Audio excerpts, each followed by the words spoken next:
le monde entier va s'embraser. Personne ne sera exempté dans l'affaire là. Je dis le monde entier va s'embraser. Je dis, le monde entier va s'embraser. Ça sera catastrophique. Vous parlez de quoi? Vous parlez de quoi? Vous comprenez même de ce que vous parlez là? Et quand la France, en ce moment, la destruction massive va entrer en France. Je dis la destruction massive. Le pays, ce qu'il regarde, il dit le beau pays.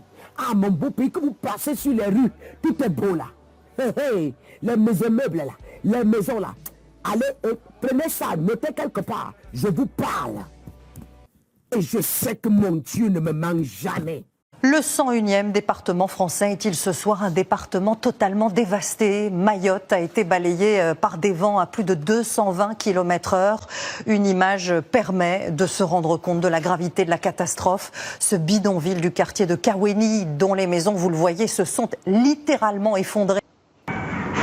De frêles habitations face à un vent surpuissant. Le toit résiste, se gonfle, puis s'envole comme un fétu de paille.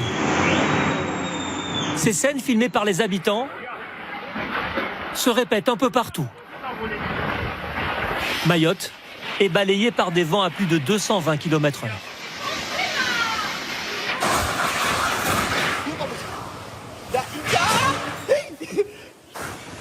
Un peu plus tôt, il est 6 heures passées lorsque le cyclone Chido déverse ses premières trompes d'eau, ses premières rafales.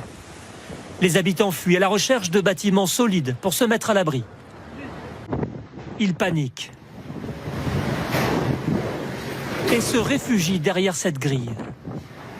Si ça continue jusqu'à faire 2 heures, franchement, ça sera la fin. Toutes les portes sont cassées, les clôtures tombées. C'est la catastrophe totale. Dans cette maison aussi, une femme seule, effrayée par le fracas assourdissant du vent. À l'extérieur, les arbres résistent tant bien que mal. Au contraire des toits de tôle qui recouvrent énormément d'habitations à Mayotte. Le maire, que nous avons joint au cœur de la tempête, nous décrit la situation. La population est totalement confinée. On est en alerte violette.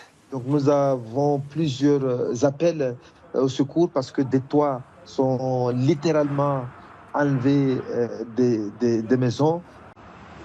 Quelques dizaines de minutes de furie, puis une accalmie. Un aéroport très endommagé. Au niveau du bilan humain, je vous le disais, on évoque au moins 2 morts, mais ce chiffre est évident. Je vous le dis, et Dieu me l'avait montré.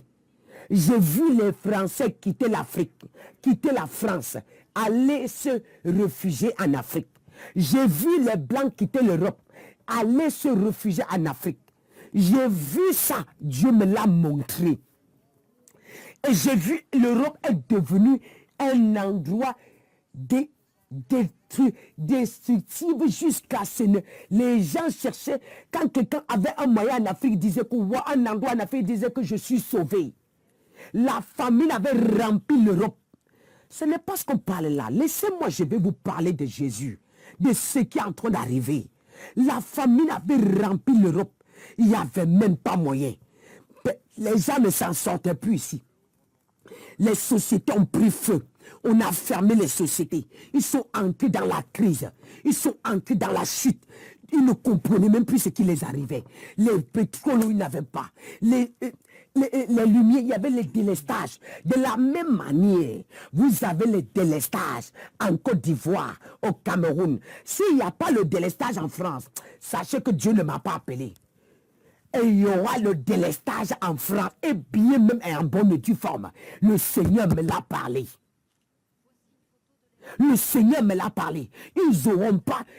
Le prix du carburant va flamber à une dimension. L'urgence pour les 110 militaires de la sécurité civile et les sapeurs-pompiers déjà sur place est de secourir de potentiels blessés. Mais il va falloir plus de renforts et vite. Ce soir, au ministère de l'Intérieur, le ministre démissionnaire Bruno Retailleau et le nouveau Premier ministre François Bayrou participent à une cellule de crise afin d'organiser l'envoi supplémentaire de secours. 140 militaires et sapeurs-pompiers sont attendus dès demain.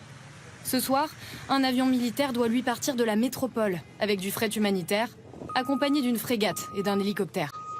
Sur place, la tâche est rude.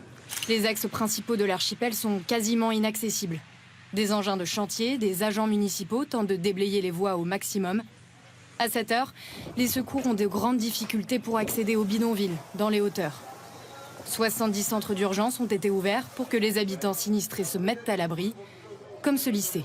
Les hôpitaux sont fermés. Les maisons de retraite, les gens meurent là-bas. Même ceux qui travaillent là-bas, ils ne peuvent plus avoir l'accès. D'autres sont morts de leur côté. Il n'y a pas... Ça sera catastrophique. Vous parlez de quoi?